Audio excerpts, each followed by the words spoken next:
ಸ್ನೇಹಿತರೆ, ಈಗ ನಾವು ನೋಡ್ತಾ ಇರೋದು ಅಟಲ್ ಟನಲ್ ಅಂತ. ಅಟಲ್ ಟನಲ್ಲಿನ ಇನ್ನೊಂದು ಭಾಗ ಇದು. ಅಟಲ್ ಟನಲ್ ಇದೆಯಲ್ಲ, ಇದನ್ನ 1999ರಲ್ಲಿ ಕಾರ್ಗಿಲ್ ವಾರ ಇತ್ತಲ್ಲ, ಆ ಸಮಯದಲ್ಲಿ ಈ ಹಿಂಭಾಗದಲ್ಲಿ ಒಂದು ಬೆಟ್ಟಗಳು ಕಾಣಿಸ್ತಾ ಇದೆಯಲ್ಲ, ಅದು ರೋಹ್ತಾಂಗ್ ಪಾಸ್ ಅಂತ. ಮನಾಲಿಯಿಂದ ರೋಹ್ತಾಂಗ್ ಪಾಸ್ ಮೂಲಕ ಇಳಿದು ಬಂದು ಈ ಎದುರುಗಡೆ ಒಂದು ರಸ್ತೆ ಹೋಗುತ್ತೆ.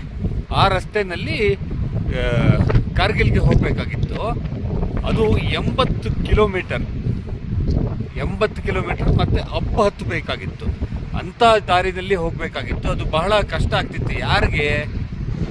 ಅಲ್ಲಿರೋ ನಮ್ಮ ಸೋಲ್ಜರ್ಸ್ಗಳಿಗೆ ತುಂಬ ಕಷ್ಟ ಆಗ್ತಾ ಇತ್ತು. ಅವ್ರಿಗೆ ಆಹಾರ ಕಳಿಸ್ಬೇಕು, ಅಮ್ಯುನಿಷನ್ಸ್ ಕಳಿಸ್ಬೇಕಿತ್ತು, ಎಲ್ಲದಕ್ಕೂ ತೊಂದರೆ ಆಗ್ತಾ ಇದ್ದಂಥ ಟೈಮಲ್ಲಿ ನಮ್ಮ ಅಟಲ್ಜಿ ಅವರು ಈ ರಸ್ತೆಯನ್ನು ಪ್ಲಾನ್ ಮಾಡಿದ್ರು. ಇದು ಒಂದು ಗುಡ್ಡನ ಕಡಿದು ಆ ಗುಡ್ಡದ ಕೆಳಗೆ ಒಂದು ದೊಡ್ಡ ಟನಲ್ ಮಾಡಿದ್ದಾರೆ.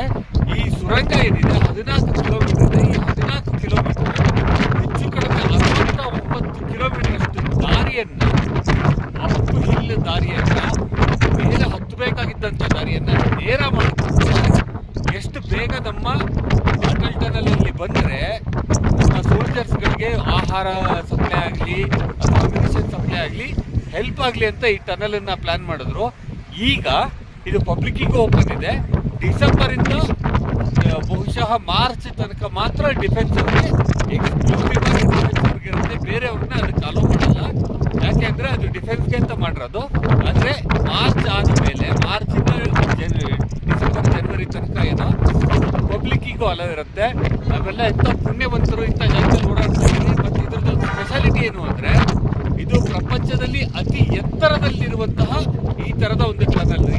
ಹೆಚ್ಚು ಕಡಿಮೆ 14,000 ಅಡಿಗಳ ಎತ್ತರದಲ್ಲಿ ಈ ಟನಲ್ ಇದೆ. ಸ್ನೇಹಿತರೆ, ನೆಕ್ಸ್ಟ್ ಟೈಮು ಮನಾಲಿ ಹತ್ರ ಬಂದಾಗ ದಯವಿಟ್ಟು